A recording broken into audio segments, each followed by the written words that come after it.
Deuxième jour de notre immersion dans la cité de Naba Yelkouni, Cap Émis sur Kabo, une destination touristique privilégiée de la localité.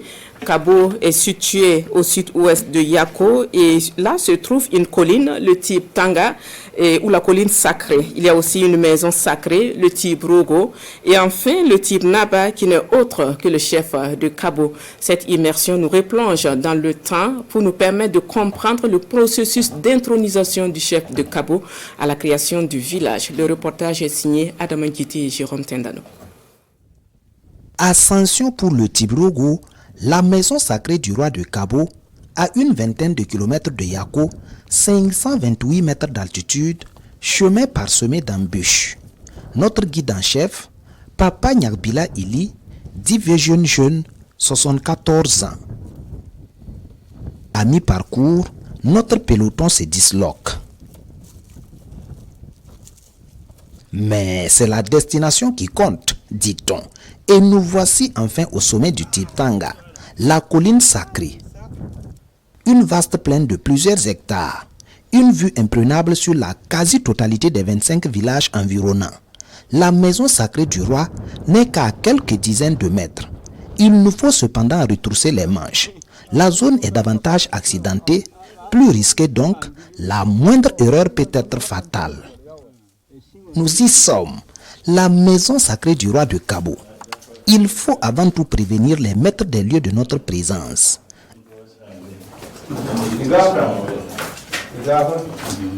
Les échanges viennent par la suite. La couleur rouge n'est pas tolérée.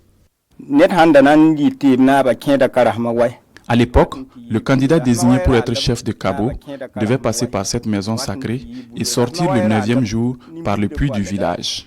Le puits en question est à 3 km d'ici. Le type Tanga, c'est aussi 9 angles, tous habités à l'époque et présentés comme étant les quartiers du type Rogo. Il y avait 9 quartiers. On peut citer Yinabganse, Kugubili, Lalse, Godogo, Yirkuka, Kiensga, entre autres. C'est exactement comme les villages sont organisés aujourd'hui. Nous allons à la rencontre du type Naba, le 15e roi de Kabo. Intronisé il y a seulement 3 ans. La centaine sonnée, il vit ici depuis son intronisation au milieu du cimetière de ses prédécesseurs, comme le veut la tradition. J'ai succédé à mon grand frère. Dans le type Rogo, il y a un puits et aussi un marigot. Entre-temps, ils ont allégé les procédures. Mais à l'époque de nos grands-parents, le chef de Kabo devait absolument passer par les galeries du type Rogo avant de faire son apparition par le puits juste à côté. Et le puits Ubulbega, dans la conception de Yako, le voici, à 150 mètres de la cour du type Naba. Aujourd'hui, source intarissable d'approvisionnement en eau pour le village, réalisée sur un terrain rocheux. Une jarre du Moyen-Âge comme Marchel, son accès se fait sous certaines conditions. Pas d'objets en fer, ni de chaussures. Le type Rogo, son histoire, un intérêt touristique pour le ministère en charge de la culture.